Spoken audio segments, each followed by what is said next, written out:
A mensagem deles é muito inequívoca e clara. E isso novamente remete ao nosso artigo 12. Não repita a Síria no Cáucaso ou na Ásia Central.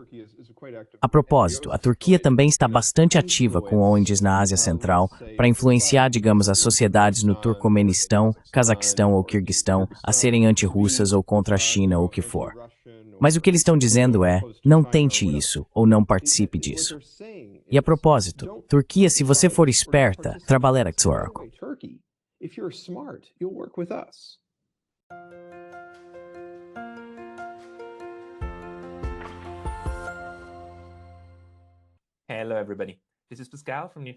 Olá, pessoal. Aqui é o Pascal dos Estudos de Neutralidade.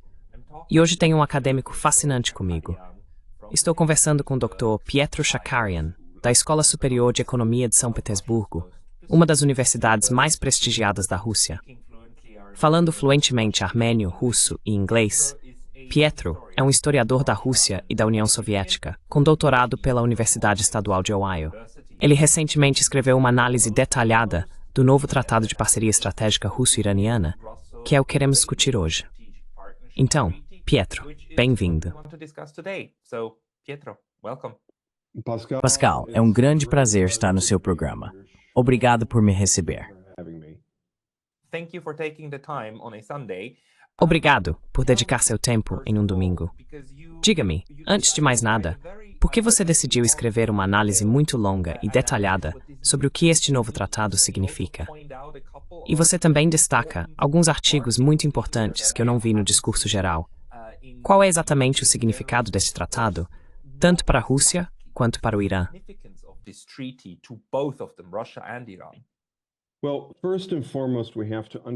Bem, antes de mais nada, temos que entender este tratado como um reflexo do fortalecimento das relações russo-iranianas, especificamente nos últimos 10 anos, mas você poderia até estender isso para os últimos 30 anos. Agora, eu poderia voltar ainda mais na história, certo? Começo meu artigo em 1829, com a missão de Kostomirza a São Petersburgo após a morte de Alexander Gorbachev. Mas a história russo-iraniana daquele ponto até hoje foi um pouco mais variada. Quero dizer, houve alguns altos e baixos e assim por diante. Não vou entrar completamente nisso porque o foco principal que tenho hoje é discutir este tratado.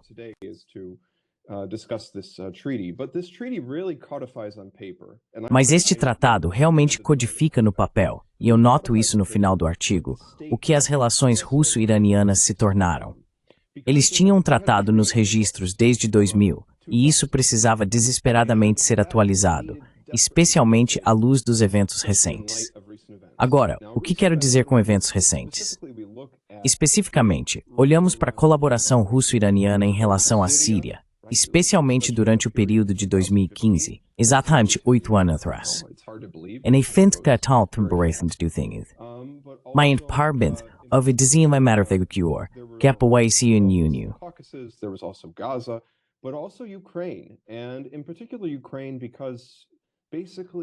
E em particular, a Ucrânia, porque basicamente isso aproximou a Rússia e o Irã como dois países sancionados, dois países que foram declarados isolados, entre aspas, por Washington oficial. E no final, vemos que eles estão provando para o resto do mundo que estão desafiando esse isolamento.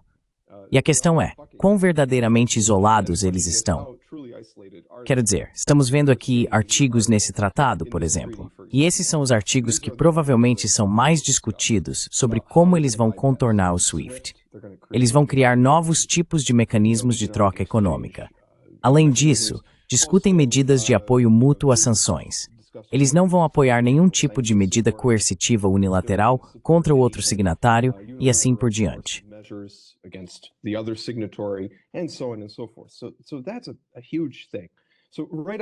Então isso é algo enorme. Logo de cara, ao olhar para isso no contexto do que eu chamo de ascensão dos outros, os BRICS, isso é o número 1. Esta é a ideia de Rússia e Irã se unindo como parte dessa ascensão dos outros. Mas também há um componente defensivo significativo nesse tratado. Isso não significa uma aliança. Os oficiais iranianos dizem isso e os oficiais russos dizem isso.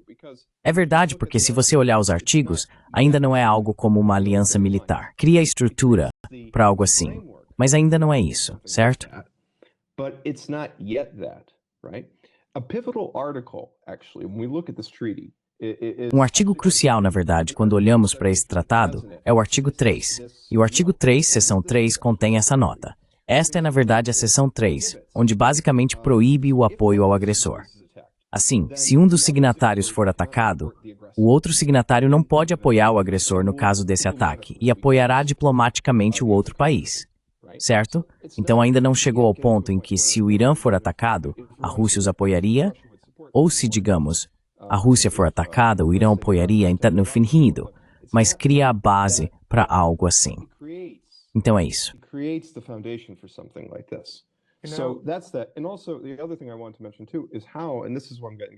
E também a outra coisa que eu queria mencionar é como, e isso é o que vou abordar em breve em nossa discussão, como é focado na Eurásia. Muitas de nossas discussões com a Rússia e o Irã se concentram no Oriente Médio, e com razão. Vemos suas posições sobre a Síria e muitos outros assuntos. Embora a Rússia não apoie diretamente o Irã na questão do eixo de resistência, ela apoiou esforços diplomáticos para parar as atrocidades, realmente genocídio, em Gaza, certo? Rússia e China estavam entre os primeiros países a juntar-se for. Vimos em Filipinas e alcançamos que isso. Mas este tratado é de enorme importância histórica. This treaty is of enormous historical significance. Estou muito contente que você esteja destacando o artigo 3, porque o que isso promete, ou o que é o que este canal também, pelo seu nome, é dedicado. Este é um acordo de neutralidade, onde ambos os lados prometem sua neutralidade militar em caso de uma guerra de terceiros, algo que a Rússia tem feito muito. O mais importante deles sendo o Pacto de Neutralidade Russo-Japonês na Segunda Guerra Mundial, o Pacto de Neutralidade Soviético-Japonês.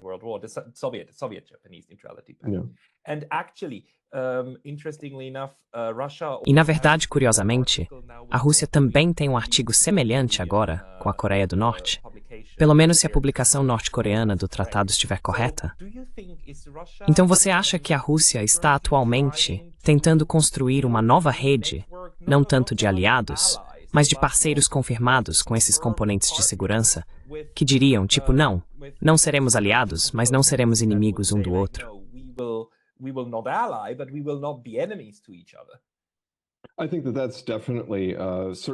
Acho que isso é definitivamente parte disso. Especialmente dentro das estruturas do BRICS, quero dizer. Estamos saindo da presidência russa do BRICS. Então eles estão definitivamente olhando para a ideia de expandir suas conexões internacionais fora do foco no Ocidente, certo? Porque seus laços internacionais, quero dizer, antes eram predominantemente focados na Europa e na América do Norte. Se você olhar para as prioridades do Ministério das Relações Exteriores da Rússia no mundo, o Ocidente costumava estar entre os principais, e agora eles caíram consideravelmente nesse ranking.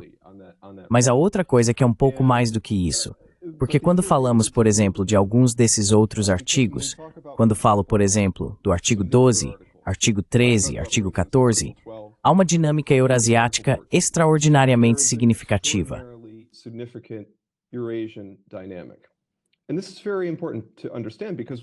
E isso é muito importante entender por quê.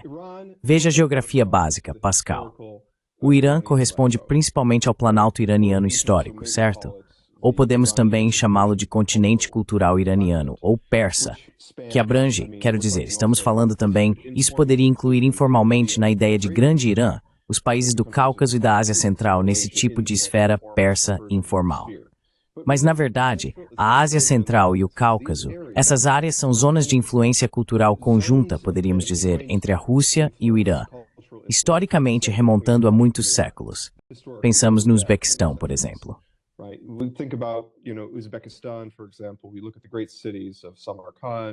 Olhamos para as grandes cidades de Samarcanda. Há uma enorme influência persa nesses lugares.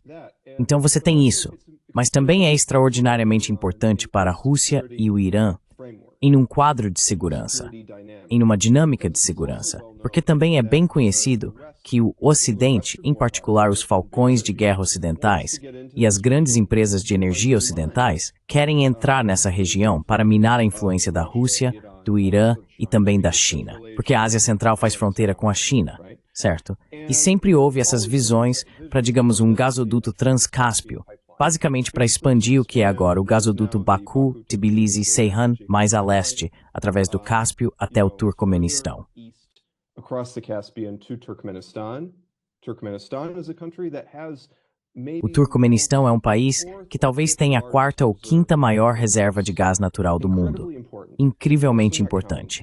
Isso sem contar o Cazaquistão e o Uzbequistão.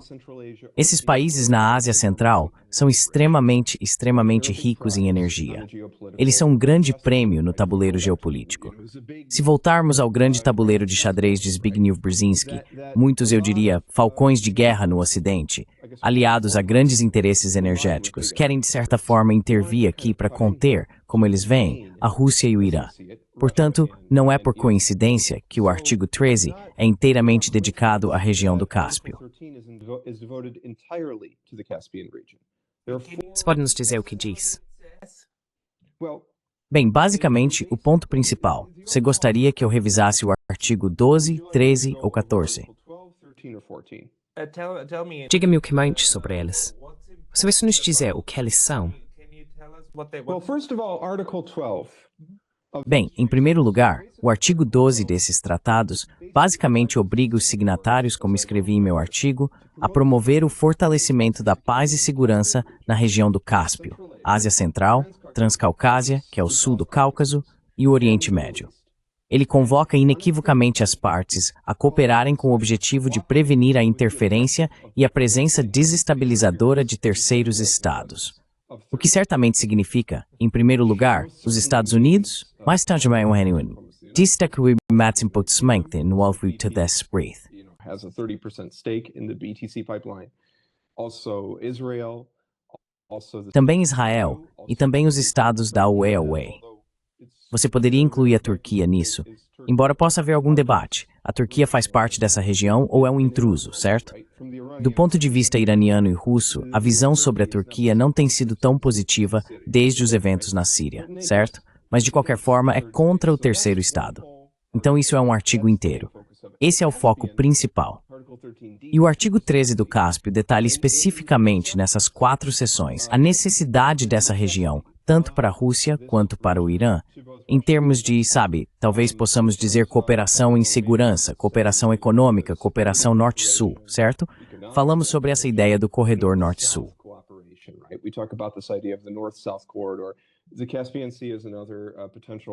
O Mar Cáspio é outra via potencial para isso, não apenas por terra, através do Azerbaijão ou do Turcomenistão, mas também por mar.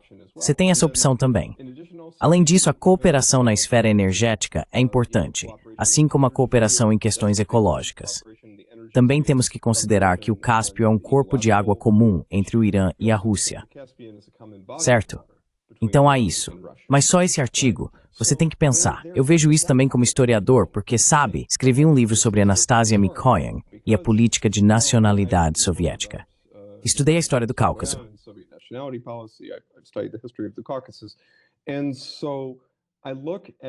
E assim, eu olho para esse tratado e olho para o artigo 13, por exemplo, e vejo que eles estão dedicando um artigo inteiro a apenas uma região, a região do Cáspio. Isso me diz muito, o que é realmente interessante, porque na coletiva de imprensa de Putin e Pashinyan, eles mencionam, como escrevi no artigo, eles mencionam o Oriente Médio 6 vezes e mencionam o Cáucaso 3 vezes. Eles não mencionam a região do Cáspio uma única vez. Mas, ainda assim, se você ler o texto deste artigo, se você ler o texto desse tratado, é enormemente significativo, na minha opinião, que eles estejam dedicando um artigo inteiro com 4 seções apenas para a região do Cáspio. Então você tem o artigo 14.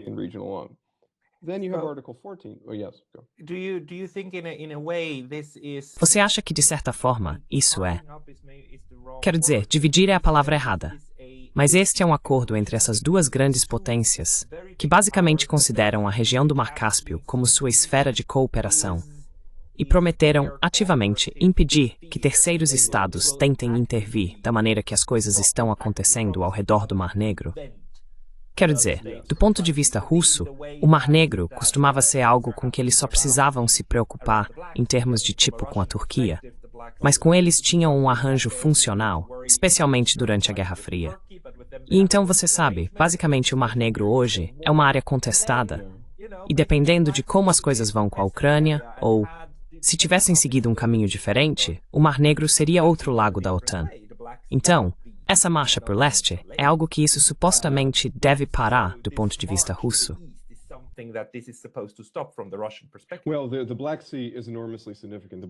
Bem, o Mar Negro é enormemente significativo. A bacia do Mar Negro sempre foi enormemente significativa para a Rússia, não apenas em termos da Ucrânia, mas também em termos da Geórgia. Nesse momento, a Geórgia está muito inteligentemente, muito sabiamente, eu diria, desenvolvendo um vetor geopolítico pró-georgiano independente, não pró-Ocidente, não necessariamente pró-Rússia. Eles estão seguindo um vetor geopolítico pró-georgiano, certo? Infelizmente, esse governo está sob enorme pressão do Ocidente para se aliar inequivocamente ao Ocidente. Além disso, no passado incluído nesses esquemas geopolíticos para enfraquecer a Rússia no sul, certo?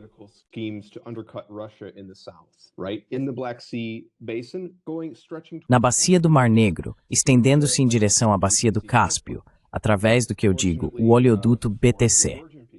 Felizmente para o povo georgiano, porque vimos o resultado de tais políticas com Saakashvili em 2008, eles têm um governo muito pragmático no poder em Tbilisi. E podemos dizer que essa é outra zona potencial de preocupação para a Rússia também. A Ucrânia certamente também. Quero dizer, é por isso que a Rússia dá tanta importância a isso. Além de outras razões, obviamente. Quero dizer, a Crimeia, não preciso entrar na profunda história russa sobre a Crimeia. E também você sabe o fato de que é majoritariamente russa.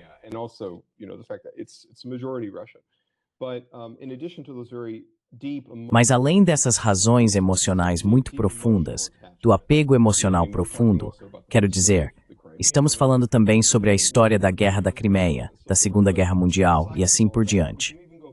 Mas além de tudo isso, podemos até voltar ao príncipe Vladimir e seu batismo. Quero dizer, posso me aprofundar na história da Crimeia. É importante para a Rússia.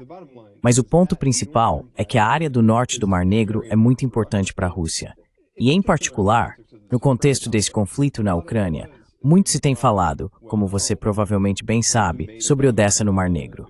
Quero dizer, não só é, novamente, muito significativa emocionalmente para os russos, mas também é estrategicamente muito importante.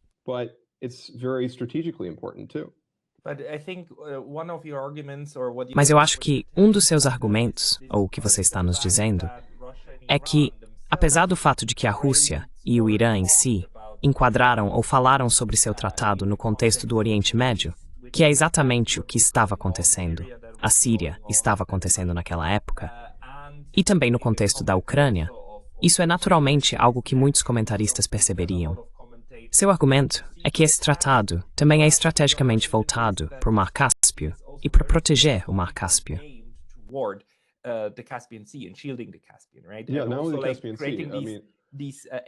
Sim, não apenas o Mar Cáspio, mas também o Cáucaso e a Ásia Central.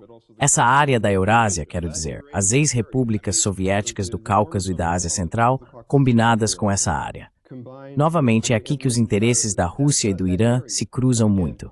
E isso é enormemente significativo nesse tratado. Isso se destaca mais do que o Oriente Médio. O Oriente Médio é mencionado. Agora, onde o Oriente Médio, eu acho, tem um papel ainda mais significativo no contexto disso. Não é apenas em termos dos eventos recentes, nos quais nos concentramos tanto, mas também a sombra do que aconteceu, a sombra da Síria. Esse tratado também nos diz que basicamente não vamos deixar outro caso como o da Síria acontecer. Não vamos deixar isso acontecer no nosso quintal.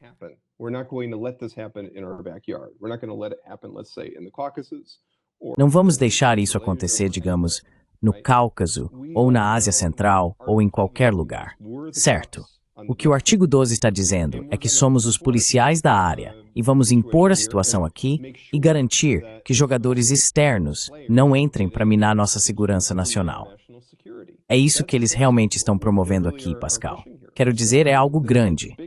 Isso sem contar todos os outros artigos sobre cooperação cultural e assim por diante, a promoção da literatura persa na Rússia, literatura russa no Irã e assim por diante. Mas isso é muito significativo, especialmente quando levamos em conta que você tem esses países menores na região. Você tem, por exemplo, a Armênia.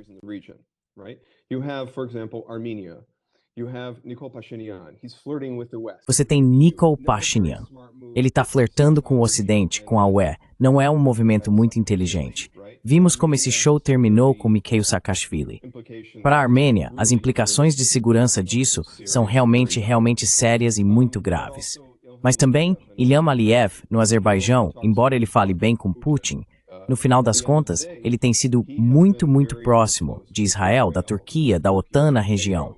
E há certamente a preocupação de que, sabe, ele possa talvez atacar a Armênia, talvez tomar essa região conhecida como o Corredor de Zangezur, ou na verdade é conhecida como a província de Syunik, mas a região histórica de Zangezur no sul da Armênia.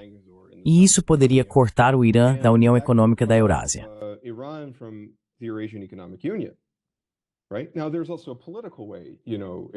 Agora, há também uma maneira política. Se você é o estrategista ocidental e quer interromper o contato russo-iraniano no Cáucaso, há duas maneiras de conseguir isso. Uma é através da força bruta, onde você faz Aliyev tomar ou tentar tomar o corredor de Zangezur. A outra maneira pode ser se você fizer Nikol Pashinyan tentar se retirar da União Eurasiática e se juntar ao UE, o que eu acho realmente idiota, porque você tem que pensar. Por quê? De todas as épocas, se você algum dia vai se juntar à UE, por que se juntaria agora, quando a Europa está em uma crise imensa? Certo. Tenho certeza de que você pode contar aos nossos ouvintes tudo sobre isso, Pascal, do ponto de vista suíço. Mas este é o pior momento.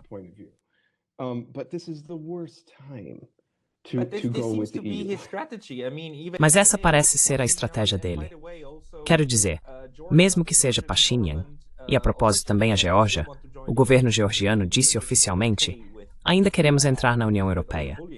Só não estamos de acordo com toda a intimidação que está acontecendo e alguns dos requisitos. Mas eles ainda são muito pró-UE. E essa é uma realidade com a qual também precisamos lidar, mesmo que não seja um bom momento. Ambos os países, Armênia e Geórgia, se beneficiariam de ser um lugar para produzir produtos de forma barata e depois exportá-los para um mercado tão grande. Absolutamente. 100%.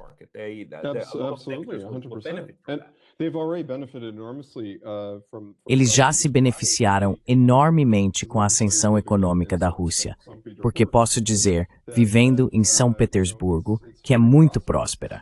Não é o que dizem. Quero dizer, voltei aos Estados Unidos e as pessoas me perguntam, as pessoas estão passando fome na Rússia, como se fosse 1918 ou algo assim.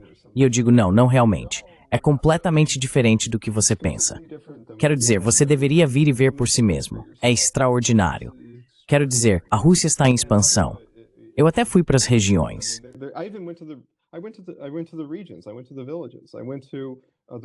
Fui para as aldeias, fui para a República da Carélia, fui para Petrozavodsk.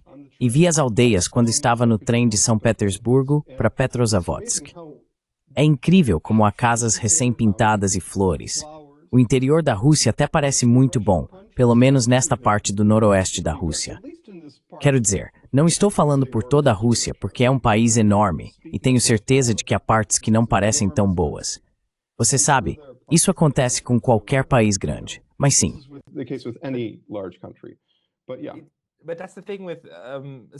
Mas essa é a questão. Precisamos voltar novamente ao Irã, porque ainda há muito a discutir na região. Mas você está absolutamente certo. A questão, porém, quero dizer, a outra maneira de chegar ao Irã é através do Cazaquistão.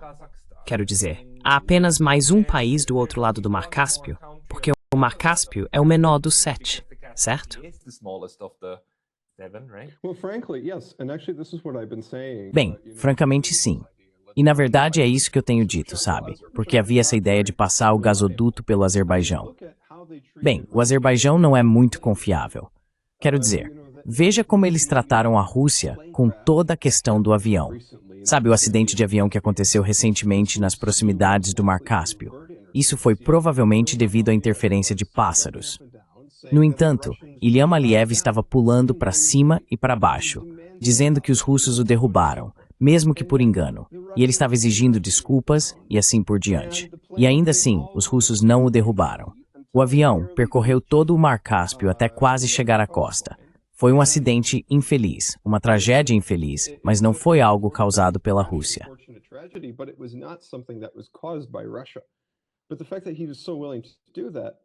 Mas o fato de ele estar tão disposto a fazer isso, se eu fosse a Rússia, especialmente depois de toda a questão da Síria, eu olharia para isso de forma muito suspeita.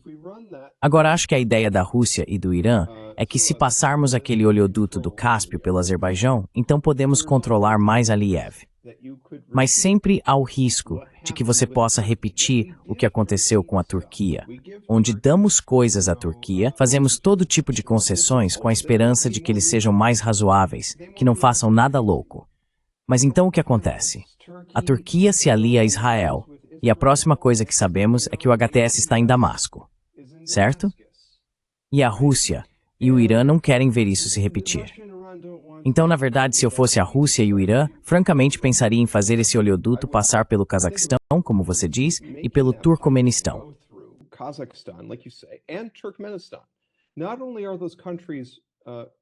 Não apenas esses países são, você sabe, regimes políticos confiáveis, governos que realmente podemos dizer, no final das contas, são bastante amigáveis em relação à Rússia e ao Irã.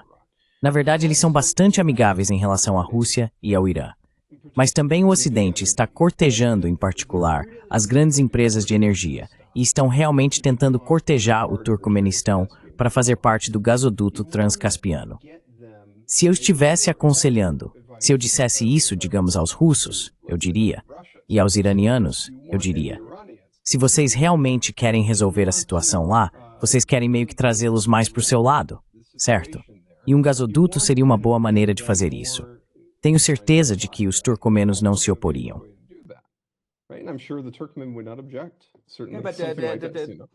Mas o tratado realmente prevê que o gasoduto passe pelo Azerbaijão, certo? Não. Isso foi declarado mais tarde, na verdade, um dia após o tratado ter sido assinado, porque eu li o tratado. O tratado foi divulgado e eles o assinaram. Putin o assinou no dia 17 de janeiro. Então, em 18 de janeiro, acredito foi anunciado que havia essa ideia de passar o gasoduto pelo Azerbaijão, a República Pós-Soviética do Azerbaijão. O que também é importante saber, porque há outro detalhe muito significativo deste acordo. Quando voltamos a falar sobre defesa, o artigo 3, seção 4, obriga as partes a não apoiarem movimentos separatistas no território uma da outra. Agora, o Irã tem uma história muito difícil com isso, porque, infelizmente, a Rússia, como União Soviética, apoiou movimentos separatistas no norte do Irã após a Segunda Guerra Mundial, com a República Curda em Mahabad.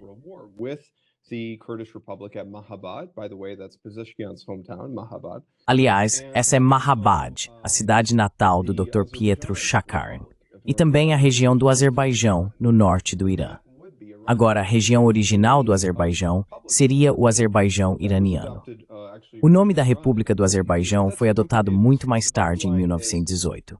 Mas essa é uma história complicada. O ponto principal é que você também tem um caso em que, nas últimas décadas, a República do Azerbaijão pós-soviética, liderada por Ilham Aliyev, com apoio israelense e também americano, especialmente de falcões de guerra americanos, tem manifestado aspirações de talvez reivindicar as áreas habitadas por azerbaijanos no norte do Irã. A maior parte do norte do Irã é habitada por azerbaijanos. São os azerbaijanos iranianos.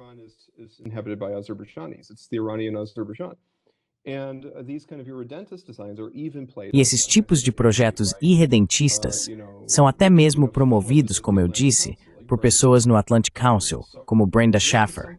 Então isso é algo que preocupa o Irã, além da questão do separatismo. É muito relevante para a Rússia também, porque você olha para o que Kaja Kallas, da Estônia, disse recentemente. Ela estava dizendo que deveríamos aspirar não apenas pela derrota da Rússia na Ucrânia, mas pela desintegração da própria Federação Russa. E seu ponto de vista também é defendido por muitos comentaristas em Washington, por exemplo, no Instituto Hudson Neoconservador. Então isso é relevante tanto para a Rússia quanto para o Irã, essa questão do separatismo. E isso é outra coisa que eles teriam que considerar. Se eu fosse eles, olhando para o leste, em direção à Ásia Central, em direção ao Cazaquistão, Turcomenistão, isso seria de enorme importância.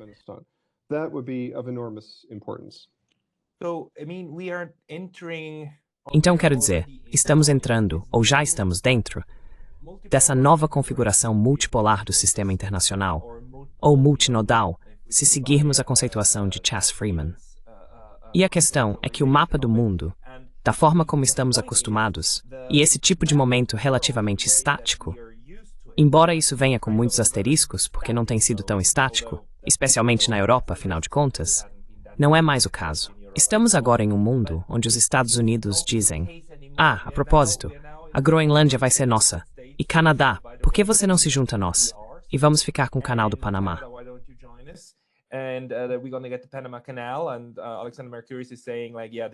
E Alexander Mercouris está dizendo tipo, sim, este é o retorno das esferas de influência ou interesse.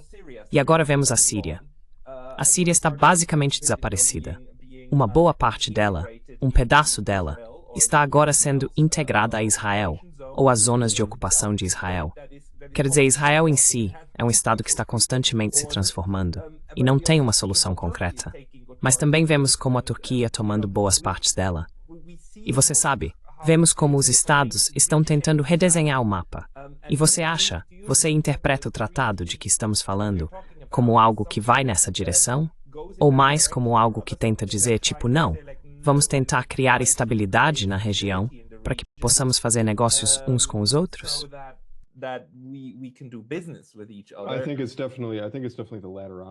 Acho que é definitivamente a última opção.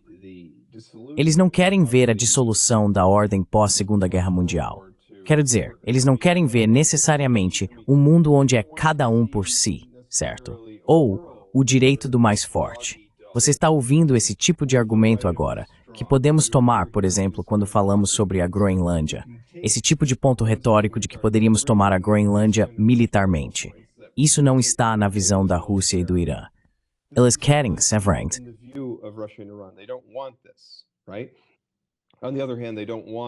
Sim. Por outro lado, eles não querem que estados terceiros intervenham na região para criar caos e conflito, e assim por diante. Mas eles imaginam basicamente uma área de cooperação, onde os estados representam seus próprios interesses. E se eles forem inteligentes, é um grande C. Se forem inteligentes, verão os benefícios de trabalhar de perto com seus países vizinhos, como a Rússia e o Irã economicamente, através de negócios, através de energia e assim por diante.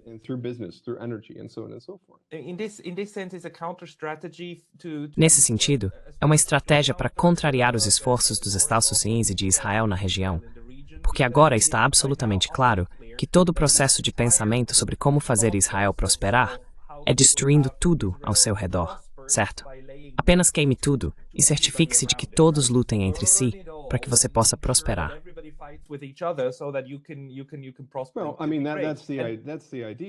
Bem, quero dizer, essa é a ideia. Mas, você sabe, quero dizer, mesmo a longo prazo, você teria que se perguntar, isso é bom para a segurança de Israel? Eu acho que é ruim, mas acho que é a estratégia que eles vão seguir. Mas eu concordo com você.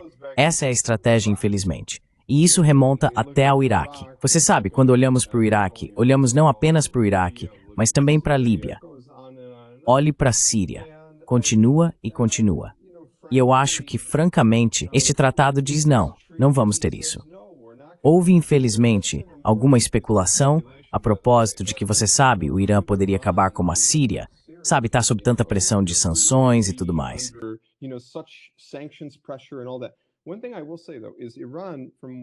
Uma coisa que eu vou dizer, no entanto, é que o Irã, pelo que sei sobre o Irã, é forte o suficiente como Estado para suportar isso. Além disso, você tem que pensar, Pascal, eles controlam seus próprios recursos naturais. O governo Assad, por outro lado, tinha seu petróleo controlado pelos americanos, seja diretamente pelas tropas americanas ou pelos curdos. Era muito difícil sustentar tal regime ou governo em uma base onde havia pouco ou nenhum controle dos recursos naturais que ajudariam a enriquecê-lo e sustentá-lo. Havia enormes problemas de corrupção, como sabemos, e é extraordinariamente lamentável para o povo sírio. extraordinarily unfortunate for the Syrian people. É absolutamente horrível. E o sonho no momento, pelo menos em Tel Aviv e Washington, é fazer isso com o Irã, certo? E depois desmembrar e dividir a Rússia. Quero dizer, dividir tudo. Eu sei, e seria cataclísmico se isso acontecesse. Bem, antes de tudo, você tem que pensar, mesmo quando falamos sobre os azerbaijanos iranianos, eles não estão interessados em se tornar parte, por exemplo, do Azerbaijão de Ilham Aliyev. Os azerbaijanos no Irã, os azeris, estão muito integrados na sociedade iraniana. Eles se veem, antes de tudo, como iranianos. E um grande exemplo disso é o presidente Raisi. Além disso, Khamenei, aliás, é de origem azerbaijana, quero dizer. Eles estão muito integrados na cultura iraniana e na elite iraniana. Você sabe, o Azerbaijão, de muitas maneiras, quero dizer, para o Irã, é quase como se você pudesse compará-lo, talvez em termos de sua relação histórica com a Manchúria e com Bagdá.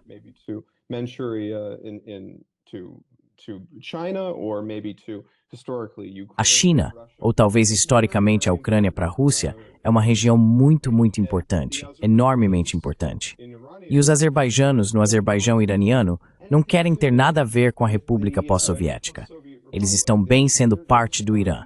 Mas há essa, como você diz, essa ideia neoconservadora muito forte de que vamos dividi-los, e não apenas dividir o Irã, mas dividir a Rússia. Houve até movimentos para apoiar diferentes repúblicas na Rússia se separando. E não estou falando apenas da Chechênia. Estou falando também, por exemplo, da República de Komi, ou da Calmúquia.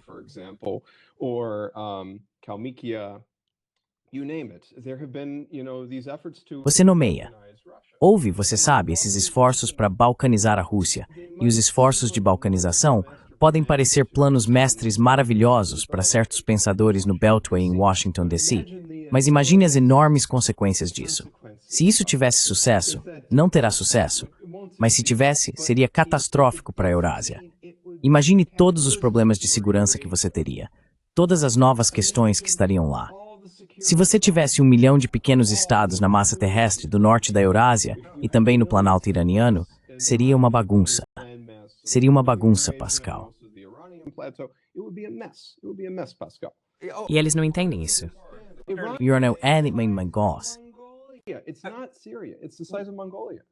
Não é a Síria. Não é do tamanho da Mongólia. Quero dizer, foram 10 anos de guerra quando os Balcãs foram balcanizados na Iugoslávia, e foi absolutamente horrível. E também foi ruim para os europeus, o que só torna louco que os europeus da UE estejam todos a bordo com esses tipos de estratégias estúpidas. Mas há mais uma carta na manga sobre a qual gostaria de saber sua opinião. E essa é os turcos. Historicamente, os turcos sempre jogaram com todos e colocaram todos contra todos. E eles estão fazendo a mesma coisa novamente agora. E se você olhar para o mundo turco, quero dizer, o mundo turco obviamente se estende até o Turcomenistão, certo?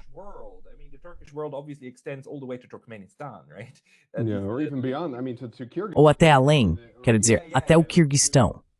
Ou até todo o caminho até, quero dizer, poderíamos levar tudo até Kashgar, certo? Quero dizer, poderíamos levar tudo até Urumqi. Você sabe, há turcos, como sabemos, no oeste da China, e falamos sobre os uigures e todo esse assunto.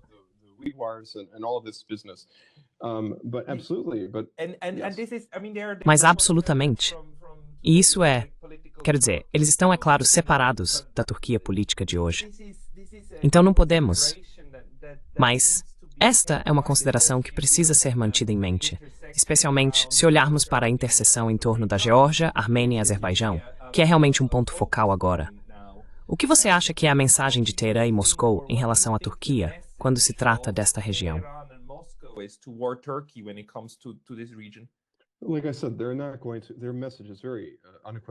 Como eu disse, a mensagem deles é muito inequívoca e clara. E isso novamente remete ao nosso artigo 12. Não repita a Síria no Cáucaso ou na Ásia Central. A propósito, a Turquia também está bastante ativa com ONGs na Ásia Central para influenciar, digamos, as sociedades no Turcomenistão, Cazaquistão ou Quirguistão a serem anti-Rússia ou contra a China ou o que for. Mas o que eles estão dizendo é não tente isso ou não participe disso. E a propósito, Turquia, se você for esperta, trabalhará conosco. Sabe, estávamos estendendo nossa mão para você com a Síria. Tivemos negociações de paz sobre a Síria com você. We had peace dealings over Syria with you, right? If you were smart, you would have worked with us, and there would have. Se você fosse esperto, teria trabalhado conosco, e o mundo teria sido um lugar muito mais estável. Bem, você sabe, infelizmente, Turquia, isso vai acabar muito mal para eles, porque vão aprender da maneira mais difícil. Quando você tem um país balcanizado para si, isso não é uma vantagem de segurança para você. Não é um ponto positivo para a Turquia. Além disso, a Turquia tem tantos outros problemas. 25 a 30% da população da Turquia é curda. Não houve um esforço sério por parte de nenhum governo turco para integrar essas pessoas e essas regiões à Turquia. Só houve guerra para por conta na cidade curda.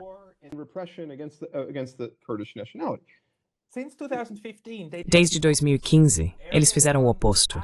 Erdogan ativamente minou o processo de reconciliação que estava em andamento, desfez o partido deles, o partido político deles, e os excluiu do processo político.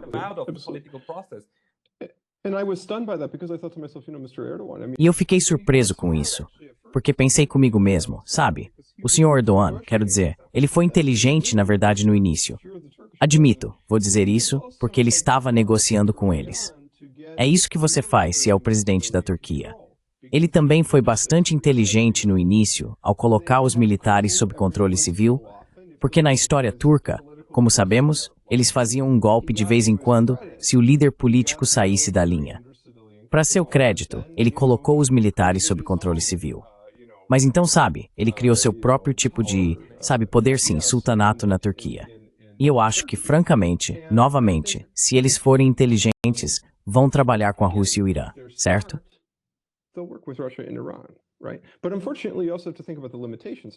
Mas, infelizmente, você também tem que pensar nas limitações que a Turquia tem. A Turquia é membro da OTAN, e até certo ponto, se você é a Rússia e o Irã, isso sempre será algo que você estará observando. Não importa o que façamos, a Turquia, no final das contas, ainda está integrada nas estruturas militares ocidentais, certo? Não apenas militarmente integrada nessas estruturas, mas também podemos dizer politicamente e ideologicamente. Quero dizer, você tem que pensar, a Turquia entrou na OTAN em 1952, acredito que foi, e eles têm trabalhado muito de perto, fazendo exercícios militares e cooperação militar com os Estados Unidos. Eles foram treinados por décadas para odiar os russos, para odiar os comunistas, e isso não vai mudar da noite para o dia. Isso não vai mudar da noite para o dia.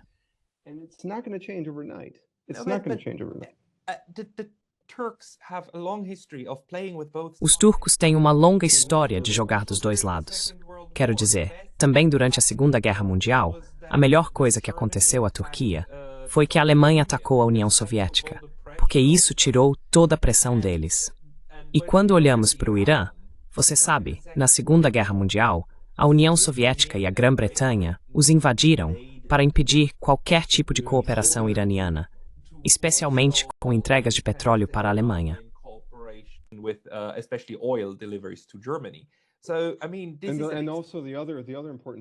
E também, a outra coisa importante foi o Lend-Lease, garantir isso. Porque você tem que pensar no Irã geograficamente. Em primeiro lugar, havia também uma história ali, infelizmente, até no início do século, onde a Grã-Bretanha e a Rússia, como o Império Russo, haviam dividido o Irã em esferas de influência. A Rússia estava realmente envolvida em intervir durante o período da Revolução Constitucional Persa. Mas quando olhamos para este período da Segunda Guerra Mundial, um grande elemento foi o fornecimento do Lend-Lease, para garantir essas linhas de abastecimento entre a Grã-Bretanha, os aliados ocidentais e a URSS. E sim, absolutamente.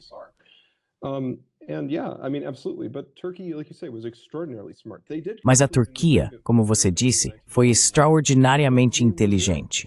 Eles concluíram um acordo com a Alemanha em 1941, mas estavam muito interessados em se manter neutros durante o curso da guerra. A União Soviética, no início, suspeitava que a Turquia estava se inclinando para a Alemanha. Mas no final, a Turquia não estava. E então, se você notar, uma das coisas que eles fizeram foi esperar até que fosse muito claro que a Alemanha havia perdido a guerra. Estava muito claro que a União Soviética estava avançando, libertando suas terras e vencendo a guerra na Europa. Então, de repente, a Turquia declarou a guerra.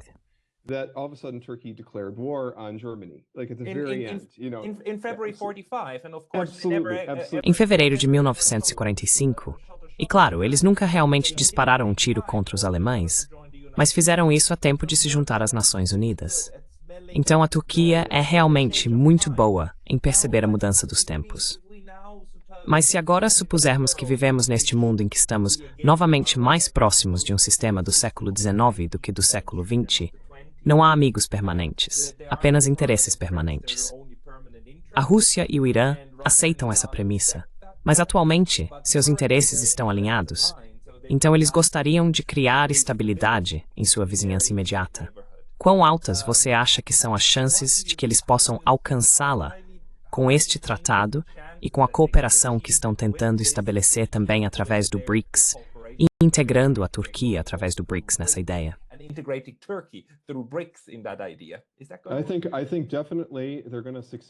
Acho que definitivamente eles vão ter sucesso. Não posso dizer quão bem-sucedidos serão em termos de trazer a Turquia para isso, porque a Turquia, como sabemos, veja o que aconteceu com a Síria. Novamente, trago esse ponto. Mas entre eles e sua cooperação na Eurásia, acho que é um futuro muito bom e só consigo ver aspectos positivos nisso. Além disso, acho que a Rússia tem uma longa tradição de estudos iranianos também. Então também está previsto nesse acordo, a propósito, cooperação acadêmica, como eu disse, e também cooperação cultural. Vai ser grande. Infelizmente, a importância disso foi perdida por muitos comentaristas ocidentais. Talvez eles possam ter enquadrado isso de uma maneira grosseira, como algum tipo de aliança militar, mas não é necessariamente uma aliança explícita. É extraordinariamente significativo. Se você olhar do ponto de vista de um historiador, Pascal, é incrível. Pascal, it is incredible. one more point. Um outro ponto que alguns comentaristas levantaram, especialmente Alexander Mercouris, é que pode haver também o interesse russo em tranquilizar, em termos de segurança, os iranianos de que eles não precisam de uma arma nuclear para estarem seguros. Você também vê esse aspecto nisso?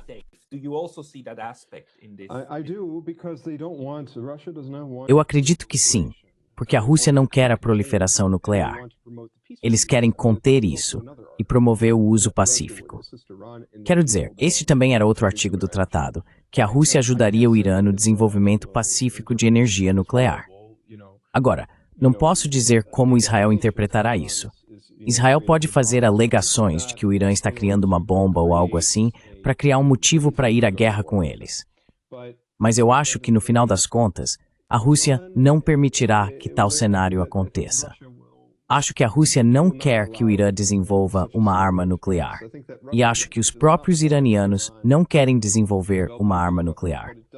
A única razão pela qual essa ideia surge é simplesmente porque eles pensam que se não tivermos escolha, se estivermos em um ambiente hostil, temos que desenvolver uma arma nuclear, certo? É muito importante destacar que o Ayatollah Khomeini é quem diz não. Não vamos fazer isso, porque é contra os ensinamentos de Deus. Este é um ponto absolutamente importante, e todos ignoram esse detalhe, que é bastante significativo no Ocidente. Não acho que eles têm o desejo de desenvolver uma arma nuclear, mas acredito que eles têm o desejo de usar a energia nuclear de forma pacífica. Eles certamente podem trabalhar com a Rússia nisso, e estão fazendo isso. Quero dizer, este tratado, Pascal, não posso enfatizar o suficiente. Estabelece a base para uma grande e intensa cooperação entre a Rússia e o Irã. Poderia ser uma reserva estadual de Israel tentar eliminá-la assim que possível? Quero dizer, eles vão tentar, mas acho que, francamente, você sabe, o momento da assinatura disso é bastante significativo. Quero dizer, também houve atrasos do lado iraniano e assim por diante. Mas acho que foi interessante como decidiram assinar esse acordo apenas dias antes da posse de Trump, certo? Acho que foi muito importante, porque sinaliza que, em primeiro lugar, para os Estados Unidos, não vamos comprometer nossas relações com o Irã. Elas são muito importantes. Elas são muito significativas. Essa é uma linha vermelha. Mesmo ao ponto de se você tentar nos reintegrar à comunidade mundial, digamos de alguma forma. E a Ucrânia é outro tópico para outro dia. Não quero entrar nisso. Temos apenas alguns minutos restantes.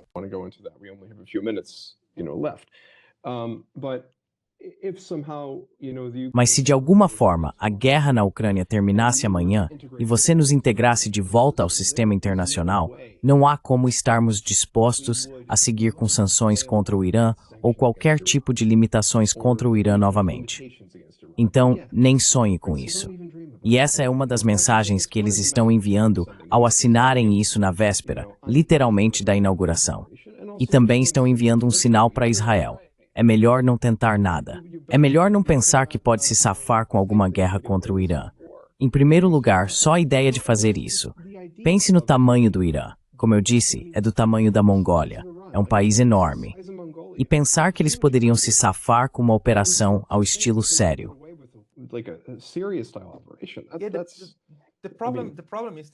O problema é que os neocons são um grupo de pessoas que têm uma longa história de superestimar completamente o poder das Forças Armadas dos Estados Unidos. Mas, uma vez que eles acendem essa maldita coisa, ela queima, e às vezes até os queima, certo? Absolutamente. Quero dizer, é como se estivessem brincando com fogo, mas fazem isso de qualquer maneira. Então essa é a tragédia. E é por isso que mesmo que você ache que não há uma estratégia racional para vencer uma guerra contra o Irã, ainda precisa se preocupar que esses lunáticos o façam. Bem, e eu concordo com você, na verdade. Foi bastante interessante porque eu estava em uma conferência recentemente em Yerevan e havia um colega americano lá e havia um colega russo lá. Foi interessante porque o colega americano estava dizendo, sabe, que ele acha que Netanyahu vai pressionar por uma guerra com o Irã. E sabe, o colega russo estava dizendo, bem, não, eu não acho que ele seja necessariamente tão louco. Mas sabe, você não deve subestimá-los, mesmo que pareça completamente irracional, certo? Eles podem seguir em frente e realmente lançar um ataque. E seria incrivelmente desestabilizador e incrivelmente trágico.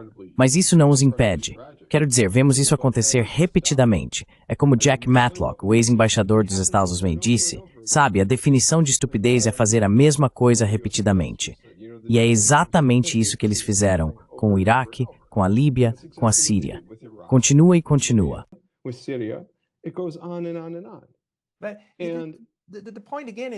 Mas o ponto, novamente, é que funciona se a estratégia for destruir tudo, certo? E mesmo que ninguém a enuncie, mesmo que talvez ninguém pense nisso, isso é o que está acontecendo atualmente. O que está ocorrendo naturalmente naquela região. Desculpe, quero dizer, o que está se desenrolando lá. E se continuarem assim, podem tentar com o Irã. Podem.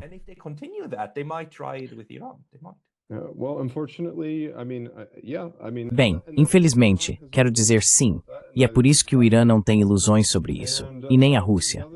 E a outra coisa que também podemos dizer é que se você é um estado pequeno, certo, neste grande jogo, seja você Armênia, Geórgia ou Azerbaijão, a melhor estratégia para adotar seria, e acho que você endossaria isso, a neutralidade. Tente trabalhar com as grandes potências e se dar bem. E na verdade sabe o que isso faz? Aumenta seu valor. Porque se você é neutro, torna um jogador. Você se torna um sujeito do direito internacional, não objeto do direito internacional.